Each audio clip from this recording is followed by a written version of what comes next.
কোন ইলেকশন হবে, কোন কিছু হবে, তখন বলবেন যে আদিবাসী কর্মী সমাজ বিক্রি হয়ে গেল।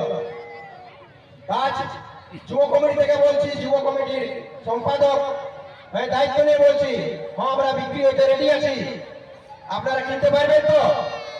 টিএমসি কে বলছি, বিজেপি কে বলছি, আরো যে দল আছে, আমরা বিক্রি হতে রেডি আছি, কিন্তু কিনতে পারবেন তো? কিন্তু সেটা দরটা কি চাইবে? দরটা চাইবে আমাদের এসটি তালিকায় অন্তর্ভুক্ত করা।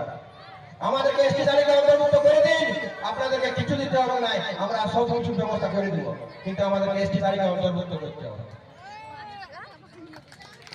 তো বন্ধুগণ, আমাদের হচ্ছে এই দল, আমরা টাকা পয়সা আমরা বিক্রি হওয়ার জিনিস লই, আমাদেরকে এসটি তালিকায় অন্তর্ভুক্ত করে দিন।